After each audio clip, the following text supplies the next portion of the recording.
Mexico vows retaliation to Trump tariffs without detailing targets.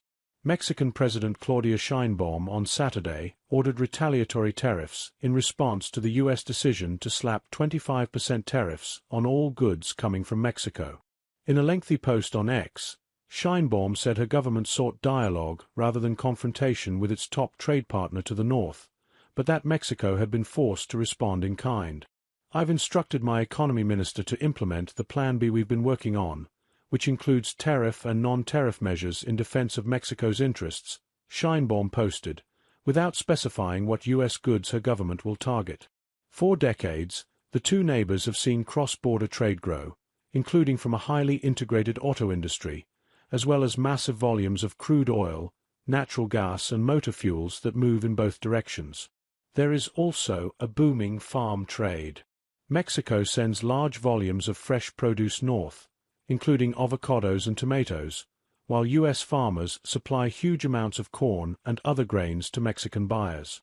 Overall, the United States is by far Mexico's most important foreign market, and Mexico in 2023 overtook China as top destination for U.S. exports.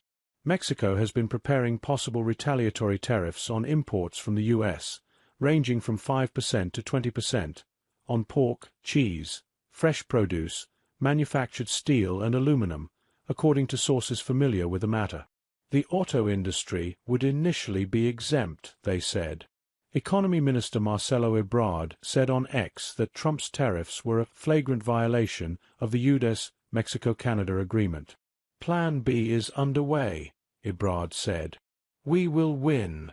U.S. exports to Mexico accounted for more than $322 billion in 2023, Census Bureau data showed, while the U.S. imported more than $475 billion worth of Mexican products. Almost a third of Mexico's gross domestic product depends directly on exports to the United States, Grupo Financiero Base's Economic Analysis Director, Gabriela Silla, said on X. With a universal tariff of 25%, it is estimated that exports could fall by around 12%. With this, Mexico's GDP could fall by 4% in 2025, if the tariff is maintained all year round, Silla said.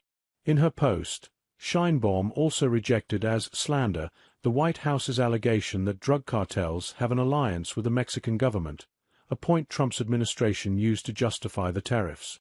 Trump said the tariffs against Mexico were due to the country's failure to stop fentanyl, a deadly opioid, from getting into the United States, as well as what he called uncontrolled migration.